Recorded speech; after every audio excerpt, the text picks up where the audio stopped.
Yes. Okay, welcome to Dial. Oh, glad that you could join us this evening. We hope that you've had a pleasant day doing things you love with people that you love. That would have been great. I hope that happened for you today. We have this is not just a show. This is a panel discussion. Marin, introduce yourself for our viewers. Hi there. My name is Marin Barrows. I was a guest on the show a couple of weeks ago, and I had so much fun that I went back and I got a friend to join me today. It's like a pyramid scheme we got happening. We got Marin, she's got Sarah. Sarah's going to get somebody else, and That's what you've agreed to, Sarah. in 6 months, we'll have like 87 little squares there with all the people that we have on. Diane, introduce yourself. Hi, I'm Diane McConnell, and I have been working with Alan for a couple of weeks, months, longer maybe. Anyway, it seems longer, Diane, but no. It's lots of fun. Thanks. Lots of fun. And Diane and I we had a 6-part series on the book that she authored called Could This Be Grace? Diane, is your website up? Can somebody buy this damn book from you? In 1 more week, it's going to be up. 1 more week. So if you've been waiting, here it comes. And our guest for tonight is Sarah Salter Kelly. And Sarah, she has no idea of what we're going to do. Marin's getting the bright light out to put it in her face. Then Diane's going to grill her with the tough questions. Where were you August 12th, 2021? No, we're not going to do that. Sarah, introduce yourself for us, please. Hey, everybody. I am Sarah Salter Kelly, and I'm really excited to be here. I think likely I'm going to be talking about my new book that I authored this past year, Trauma as Medicine. I am an energy healer, a wife, a mom, and somebody who loves spending as much time as I can outside on the land. Trauma as Medicine. That sounds like a very inspired book. Where did that come from for you, Sarah? What inspired you? Well, that's a good question, Alan. That's going to bring me into the more extended Coles Notes version of my answer. I need a drum roll. Mary's got it. All right. Trauma as Medicine is based on a 25-year journey of learning to integrate and metabolize my mother's homicide. And so my mother, Sheila Salter, was murdered in Edmonton, Alberta, December 7th, 1995. And through the course of the next 25 years, as somebody who has been on a really vigilant spiritual quest since I was a teenager, I brought to my own inquiry or my own relationship with spirit, show me how to make meaning from this, show me how to heal this, show me how to be with these really difficult emotions that come up as we're reckoning with something as violent as homicide. And this was, she was attacked in the parking garage of her work. She was raped. Her body was tossed into her Chevy Blazer vehicle that was then tossed out of town for 10 days. So she was a missing woman for 10 days, and it was during Christmas in 1995. And so the book is based on how do we set a foundation in an integrated and embodied way that supports us in addressing grief and trauma. So how do we be with what is so horrendous without wanting to, for lack of a better term, spiritual bypass or jump over to the good feelings? Because all of us want the good feelings, and we want to know when the hard stuff is done, right? Mm-hmm. A direct route. And so I can't promise that it's a direct route in any shape or form. But what I've done in the book is that I've offered up my story as a living example, and I've integrated journal exercises, ceremonies, meditations, and elements, Alan, that I noticed were integral, not just in my experience, but in my own healing practice. I've also had a healing center at Pigeon Lake for 13 years before I moved to BC, and I taught many different energy medicine workshops such as Reiki or shamanism through the years.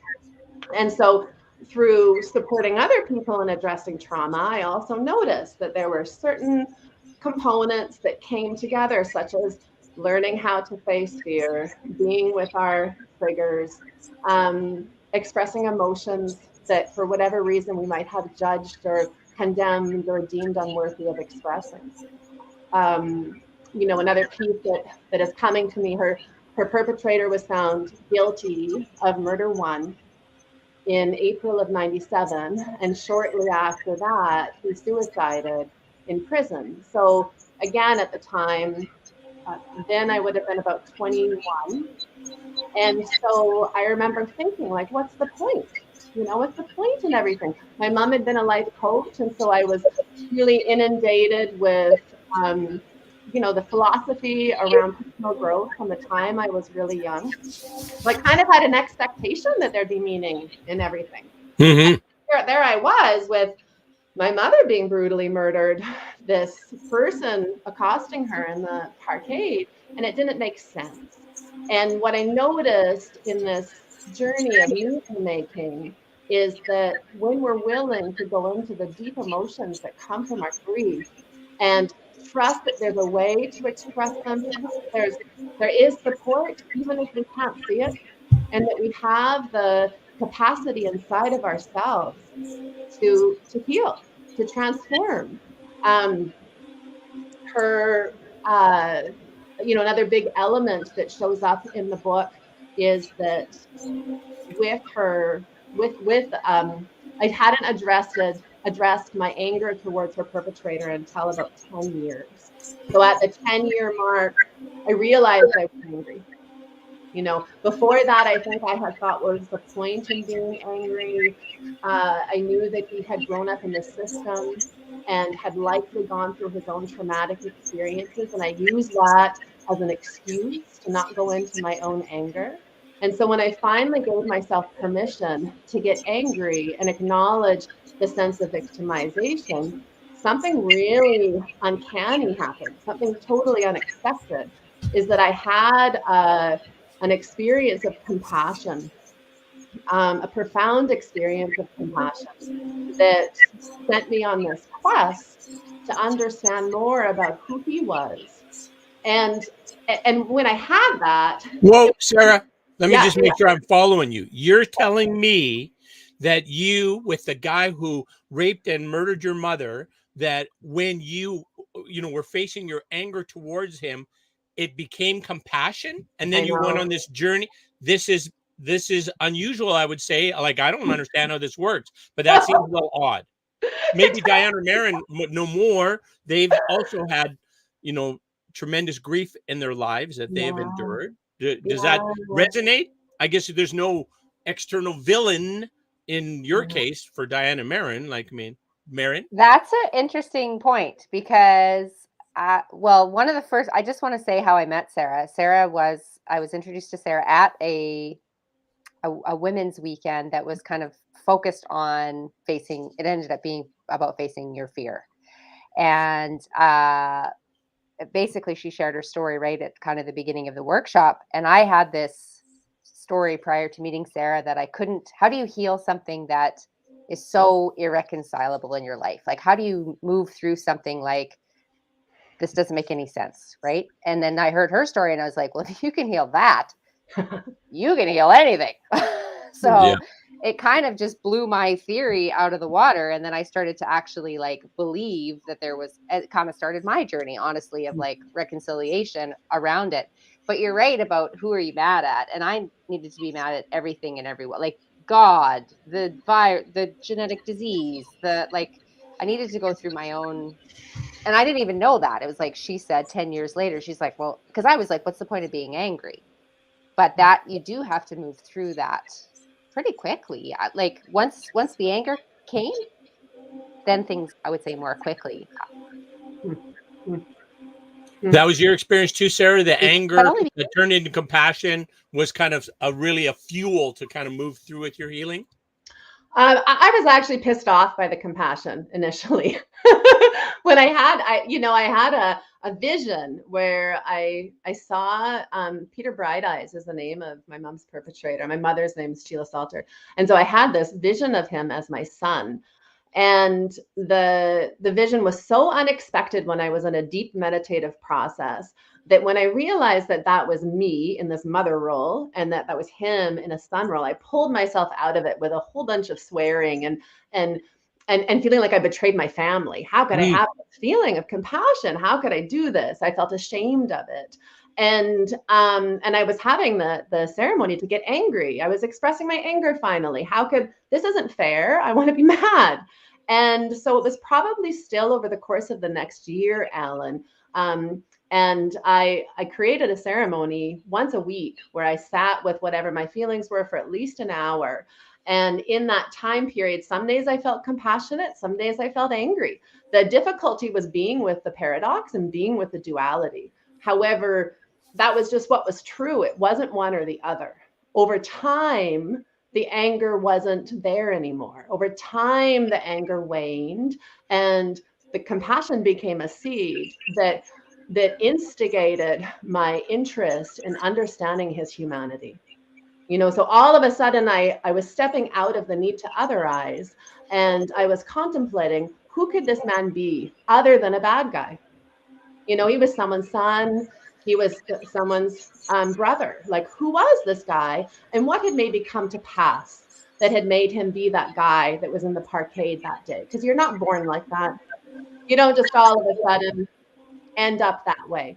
Something had to have happened, or many things, in order for him to be there.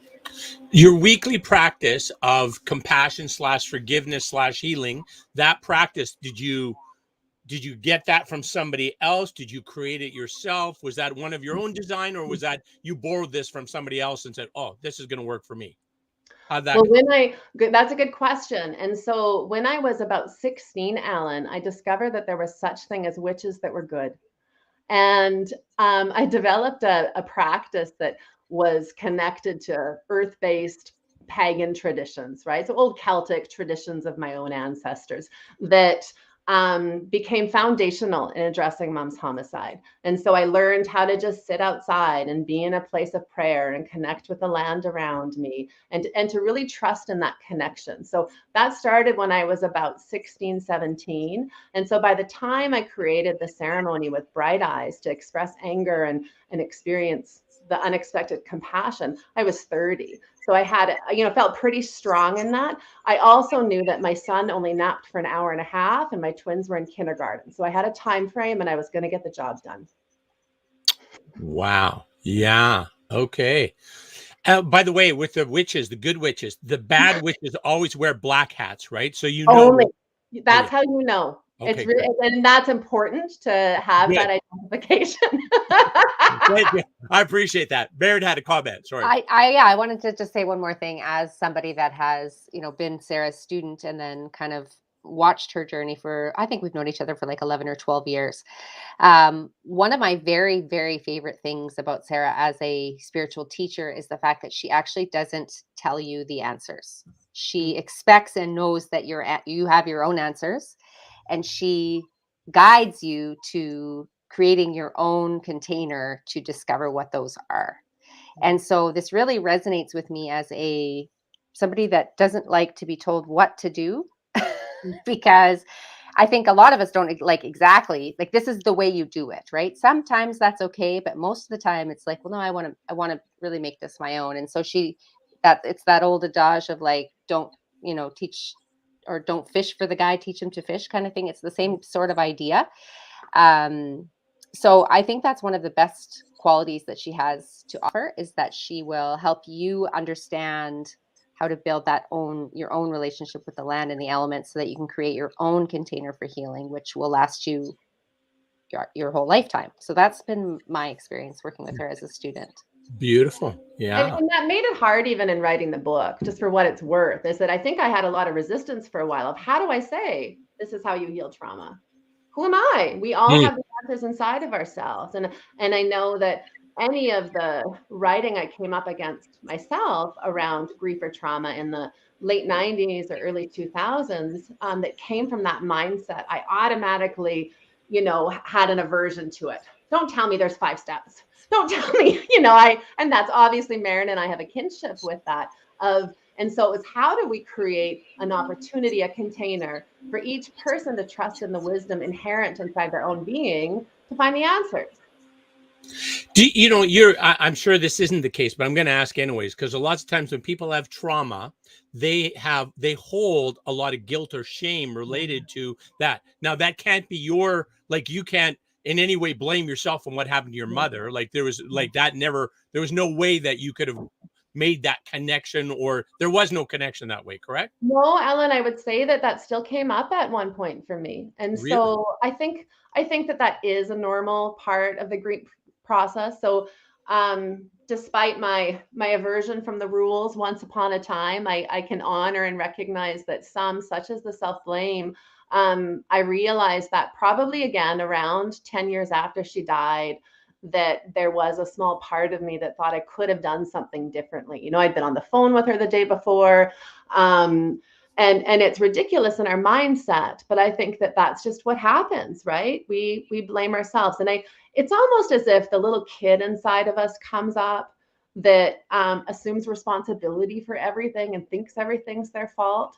Right. So likely I had to care for that little kid part of me in order to let that go. Wow. Yeah. Where do people buy your book, Sarah? Oh, in Edmonton, they can actually buy it at Chapters, West End, Ascendant, Audrey's, or they can go on my website, sarahsalterkelly.com, and they can buy them directly from me too. And they can actually even go and buy a paper copy, a phisical copy that they can make notes in and such. Just like that. Beautiful. Nice. Well, I got to know about your father. Where was your father in, like, where this trauma occurred? Was he a source of strength and support and encouragement for you? Or? Yeah, my dad is one of my best friends. And so, and one of the things, Alan, about getting information together to write this book, I had to dredge up a lot of stuff I was looking for facts, and whether it was getting my dad's victim impact statement from court or just all sorts of stuff that's really painful. And then, Sure. and obviously when it's your wife who's been murdered, this is just big trauma. And my dad, even if he doesn't always understand what I'm doing, he supports it. So part of the beautiful thing, I guess, in our relationship is that he might not necessarily get it, but he read my book right after he got a copy, and he said to me, sometimes I have to read a page and sit with it for an hour because I don't always understand what you're saying.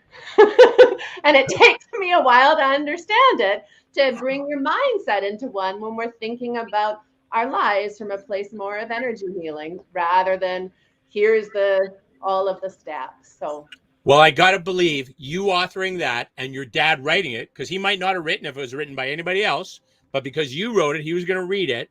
That really was a huge thing in his healing journey, right? Because men especially think that they can't have any emotions, can't feel anything. It's just you can be angry and you can fight, but you can't actually feel any other things, right? So, that I think it's especially hard for men to deal with emotional things. I believe that's the case. And that's why suicide with young men is so common, right? If you can't ask for help, you can't cry, you can't, there's no release other than I got to end this pain somehow. So, right. Diane, you're far too quiet. Mm-hmm. Mute. You're on mute. Unmute. We want to hear you, Dr. Di. I said I didn't want to take any of this precious airtime. Well, we want to hear from you. You have always got I always got something to say. This experience that Sarah has, about this healing journey that she's been on. You wrote about, very, very similar suffering and recovery. So do you have any other comments you want to add in here? Well, yes. One, I think really, really profound moment for me was observing when we came to the library, Sarah, when you were doing your talk on your book at the book launch. And then we did the circle at the end, and the very heartfelt, deep, emotional feelings that one of the audience expressed in terms of her experience. not that she was a part of that trauma, but her relationship with your mom created a whole another kind of an aspect of trauma that we might not ever see or recognize or even realize that she'd been carrying with her, I think, and probably until that night. And then she got to out herself and say, that could have been me. I was supposed to go to work early and I got caught up in traffic. And I just was very, very touched by that and saw other applications of your work. So it's not just for people that feel they've had a traumatic experience themselves, but it's for other people that know of people, or they touch it in a different sort of a way that we might not realize. What kind of time frame would that have been? The event that Diane's speaking of, from when your mom passed. What kind of, is that 2 years? Is that 5 years? Is it? I think what happened, Alan, is that this woman was in the parkade maybe 5 minutes after my mother would have been murdered. So she, you know, it was a small parkade. The garage door faced 124th Street, and it didn't have a closing door. It was very dimly lit. Maybe only 14 cars fit in there. And so, and so she very much felt like she could have been that person in the parkade because she came in right after Mom. Yeah. She was a colleague of your mom's, was she not? I don't think a colleague, Diane, but her office was in the same building.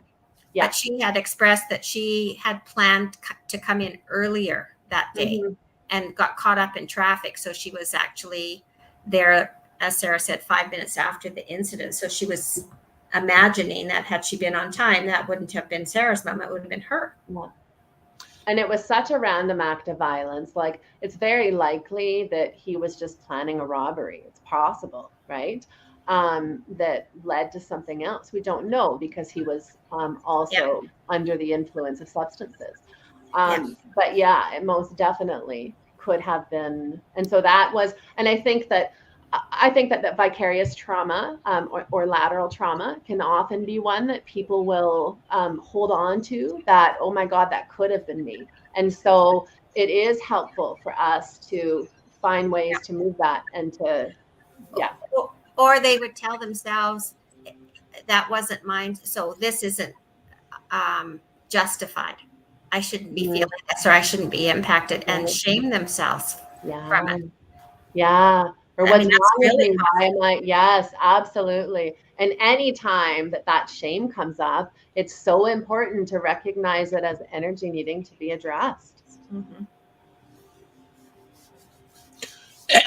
Recognize this energy needs to be addressed. So not whereas you are, you reject it, you just accept it and address it as you would a pain in your body. Ooh, I got something needs some attention here. My thigh is sore. Why is that? Like, exactly.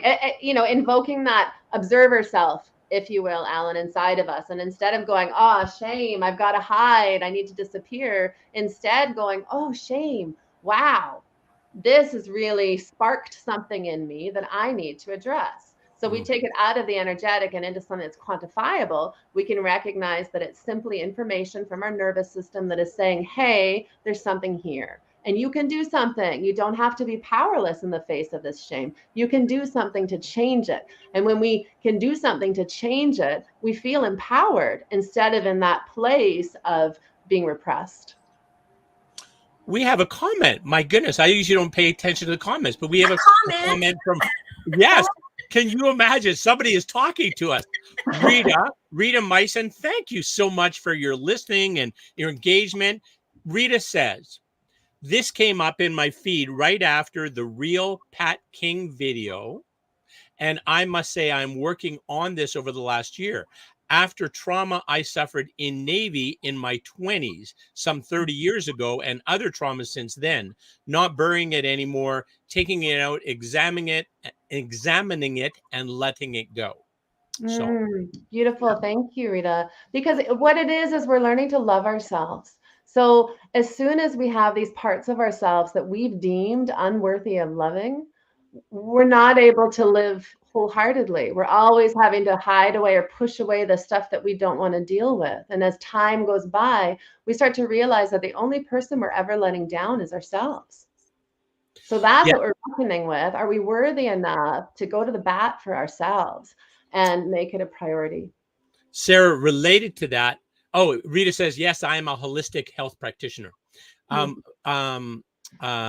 Related to that, staying in the present moment, being in the present moment for meditation, for those type of practices is very difficult if you believe there's something like that you're deficient, wrong with you. So it's very, very challenging to get to that present moment if you're struggling with something that you believe that you're not worthy of it. Would you agree with that? I agree with it, but particularly because when we're struggling or running from the past, then we also just have a difficult time being in our bodies. And to be in the present moment, you have to be in your body, right? Which means like you literally have to hang out with yourself where you're at this moment. And so if we're not being in our bodies, it's very difficult to be in the present moment. So that's one of the first things to address that can give somebody a practical piece is what are some tools you have to be in your body? And it could be a physical exercise or activity or something that helps you to feel and be here. Sarah, I know Maren and Diane have heard this already, but the vagus nerve and a ventral vagus response, is that in your repertoire? Do you talk about that? Well, I was just looking up actually connection with the vagus nerve and the cervix recently. And I was just like, I knew it because my midwives had always told me about the connection between your throat and your cervix during labor. And so recently I was researching how it relates more to the vagus nerve. Yes. So you tell me more.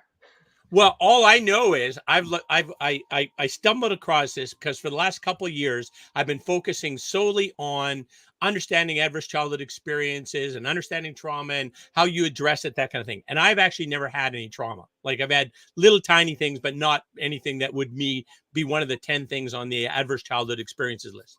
Okay. But anyways, going through this process, I found all these other healing modalities. I tried EDMR. That was a great thing, right? And then when I learned about this ventral vagus thing or the vagus nerve and how you can manipulate to get, or stimulate to get yourself in ventral vagus. And for me, I can do it with singing. So every night I come here and sing for like an hour and I put myself in ventral vagus and like healing, restoring in a big way. By the way, ladies, I'm making an executive decision here. Rita says, I am learning to share my authentic self with others. And I'm saying, Rita, come join us. So I put my email address. in the comments. Rita, send us your email address. You can be on. Do we have a guest for next week? Rita is our guest. Rita, you're our guest. You're up. Rita. You're up. I love this. And Alan, write that in the chat too. That's the ventral vagus. It's the vagus nerve with the ventral. Yeah, so there's 3 different ways. There's the dissociative, dorsal, and ventral. Okay. And dissociative is basically the kind of the shutdown, right? The person is facing a overwhelming threat. There's no way they can do anything about it. And the body's just giving them the endogenous opioids just to kind of get them through it, right? And you think about the mouse in the jaws of the cat, right? The cat sets the mouse down to chase another cat away, and all of a sudden the mouse hops up and boogies, right? And then the dorsal ventral, where unfortunately a lot of us live because we live in fear, we're concerned, I have all this guilt and shame about what happened in the past, I have all this worry about what's going to happen tomorrow, and so I cannot get in a place where I feel totally safe. And then when you are safe, which is a ventral vagus response, then you can restore and everything can heal properly in the ventral vagus response. And you get into your neocortex. And in your neocortex, then you're connected with everything that is beautiful about us being humans, right? So is there any particular song that you sing or tones that you do when you're doing this? No, I sing a whole bunch of stuff. I like blues. And so I sing blues and, yeah, I really enjoy the vibration you feel in your chest, the movement that you have in your body, just like the whole experience is very, very healing for me. So, and here, this is not supposed to be about me. And I'm talking. Maren, Diane. Well, I wanted to say when Sarah was saying you have to be in your body and get in your body, and I'm like an expert at leaving my body. And I had a really hilarious, I used to be a yoga teacher, right? I guess I am a yoga teacher, but I don't teach people anymore. I just practice on myself. But I was a certified yoga teacher since 2005, and I started practicing in 1999, so a very long time. And I actually left the practice as a teacher in about 2013 because I realized that I couldn't teach in the way that I wanted to teach. That's all I could articulate at the time, because it was like studio yoga, right? So I was like, I don't want to just teach the poses. I want to actually like teach the medicine of the union. Like yoga means yoke, the union, right? Okay. But really what it actually was about, this is what I'm figuring out now, is I actually still needed to do my own yoking work because I was still an expert at jumping out of my body. And what I've really uncovered in the last couple of months through changing my relationship with pain in my physical body during exercise, like hard training, we call it the pain cave, I actually have figured out how to stay in my body while I'm enduring physical pain. And it's actually pretty cool because it changes as soon as you turn towards it. And I was like, I bet you I could do this with emotional pain too. And you can. And it's the same process. So in meditation every morning, I'm like hanging out with physical pain in my body, aches and pains, and like turning towards them, and then hanging out with emotional pains, hanging out with fear and anxiety, hanging out with the things that are unpleasant, and turning towards, like, it's the same tool. So it's really cool. I was like, I feel like now I could be a yoga teacher. Nice. Yeah. I'm kind of all these years later, I'm ready to teach it. So you're talking about kind of using pain as a vehicle to get you where you want to go, right? I'm kind of more the opposite. I find that I have an extremely high appetite for pleasure. And so what I do is, like, when I meditate, as an example, I try and engage all my senses in pleasing type sense, a smell, put a little bit of, essential oil on my shoulder or something, be in a very, very comfortable place, some nice fabric on your skin, have some nice tunes playing, just basically everything to engage all of my senses in this nice experience, because it's easier to focus on the collective pleasurable experience instead of trying not to think about something. And instead of trying to quiet your mind, you just focus on the sensation and your mind stays quiet and you connect with your body. And in that same process, what I like to do is it's like a very appreciation type time, right? Man, I appreciate how well this body moves. Gee, my knee was sore, it's feeling better. I think the motion is helping it. I appreciate and send that loving sensation throughout, especially any part of my body that needs a little care and attention. So, yeah. But there's 1,000 ways to do stuff, right? So, yeah. Yes. Sarah, anything else you want to close for us? We're like past time because we're so engaged. You guys are so much fun. I've done so many different interviews in this last year, and like, this is just fun. I feel like we're just hanging out having tea. So nice. Perfect. I guess most importantly, like I said, people can go to my website at sarahsalterkelly.com for more information. I also have a retreat in Alberta in the May. And did you say it was at Pine Lake, your retreat? Is that what you said? No, it's at Pure Awareness Retreat Center, which is just near Winfield. And this is a women's retreat. So Alan, you can't come, but you guys can. I understand. Yeah. And so just for people to believe in themselves, that there's always a way through, breath by breath. And that's the biggest piece I'd like to impart, to have faith in that. Beautiful. Well, I'm going to give our last word to our next coming guest, Rita. She says, sent you an email, Al. Thanks, ladies. So we will see you next week, Rita. Next week, Rita. Yes.